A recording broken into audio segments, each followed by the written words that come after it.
Charlie, I've heard from other caregivers, and I've also heard from you, that making the decision to place a family member in a facility when a higher level of care is needed to ensure the safety of the person and also to ensure your health is something that's very difficult for family caregivers. And I know you went through this. Can you talk a little bit about that experience and how you came to that decision? This was the most difficult decision in my entire life. It was the hardest thing that I've ever done, and I continue to think about it today. I shared with you that we had a caregiver, and I chose to get away for a weekend. And I went away, and the next morning, our friend called and said, "Charlie, I don't know how you do this."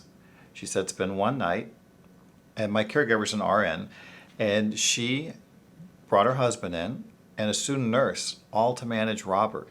And she said, this is not a one-person job." And that really resonated with me, that message. Also going on right before that, Robert had gotten to a stage where he was constantly trying to get out of the house.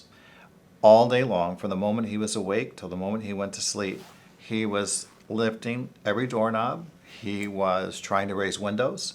He would go out to the backyard, which I was comfortable with because there was a gate that was locked, but he'd walk along that fence line and he would just tap it, and he kept looking for the gate. I was afraid that Robert was going to get out. I was afraid that he was going to get hurt. I'd had friends who their loved ones had left, and thankfully they were returned home safely, but I was fearful of what was going to happen to him if he got out, because I couldn't be on 24/7. And that's probably the last part of the difficultness. I wasn't happy with myself. Robert would get up 7 to 8 times a night to go to the bathroom, and I'd go with him. Each time we'd get there, he couldn't remember what he needed to do. I was exhausted, and I'd find myself yelling at him, saying things that I didn't like. We'd go back to bed. I couldn't sleep because I felt so guilty about what I'd said. Thankfully, he went to sleep. But all of these things together, his safety, how I was taking care of him, and the assessment of our friend Lori helped me come to that conclusion. So, And so you knew you were no longer able to provide the care that Robert needed, and also to keep your health so you could continue caring for him. It's a hard decision to make on your own. Were there others that you talked about in making that decision? I did. I spoke to Robert's family, his siblings. I spoke to my family and our very close friends who were all supportive, who all felt that it was something that I should do and that maybe I should have already done. I also talked to our primary care, who was Robert's primary care. And so I got the input of all of them who felt that I was making the right decision for Robert's safety and for Robert's needs. So it's a difficult decision to make. I think the next difficult decision is, how do you find the right place for your family member? And I know there's a lot of generic questions out there that kind of, look at what does the place look like, and other questions. But I know from speaking with you before, you went much more in depth and you developed other questions that were very helpful. So I'd like to talk about those a little bit, but just talk about what helped you to develop those questions. Well, experience. The first facility that I placed Robert in was not what it should have been. I did my research on placing him the first time. I had a resource person who recommended that facility as well as a couple of others. I looked at the online reviews for this facility, and they were extremely positive. I toured the facility, met with the director, and she had a wonderful brochure, and everything sounded great. I had my friend Lori, the RN, do a separate tour of the facility. We all did our homework, and we thought that it was a good facility, and it was not. There were a number of issues, from falls to mismanagement of meds to lack of engagement. So these led to these more in-depth questions, I think, to truly understand what goes beyond the brochure or even beyond some of those generic questions. So you developed these questions, staffing questions, oversight questions, and questions about what does the daily life look like. So in terms of the staffing questions, what were some of the important issues related to staffing that you were really trying to capture? Well, I learned staff are the key.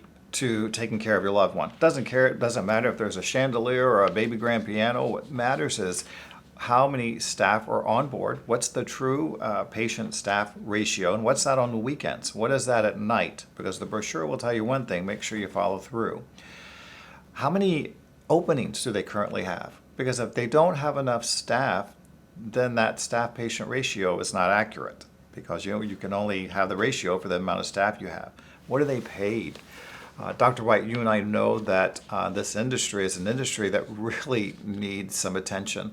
The staff need to earn more. They need to be trained more because of the responsibilities that they have, and that's not what I found at the first facility. We need to value people who are caring for our most vulnerable, and I think, the staffing questions are key. But the oversight, I think, is key too, and I think that sets the tone for a facility, what the directors really want of their staff and the care that they give. Talk a little bit about oversight. Well, from the experience of the first facility, there was little to no oversight. So my questions were specific. How do you manage your team? Are you there at nights? Are you there on the weekends to make sure that what you say is happening in that brochure is happening at nighttime and daytime? How often are you checking on my loved one?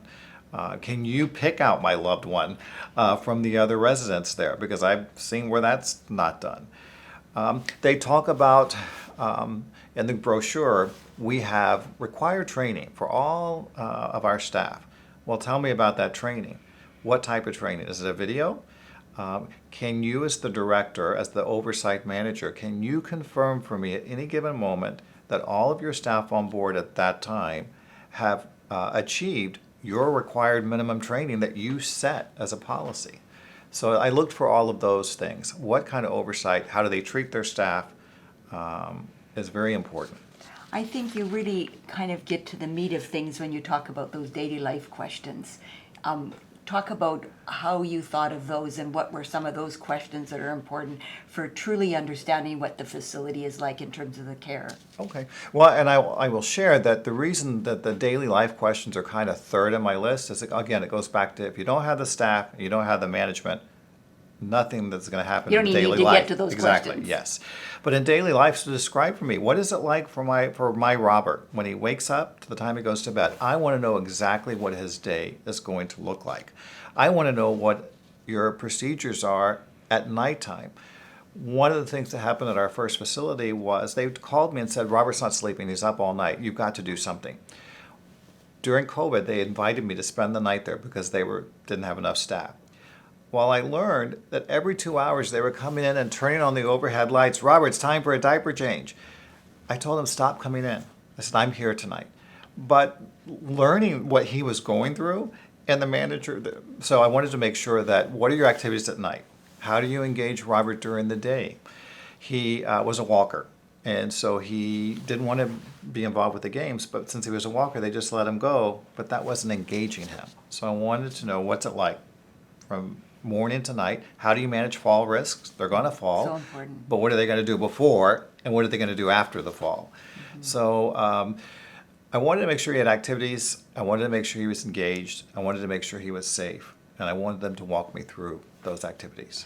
I think these questions are so helpful because, again, we talked about what a hard decision it is, but for caregivers to be able to understand the care, I think these questions are really going to complement the generic questionnaires that are out there. Good. I hope so. And it's not the end all. There may be other questions that you come up with or someone else does. So I hope they're helpful. Thank you.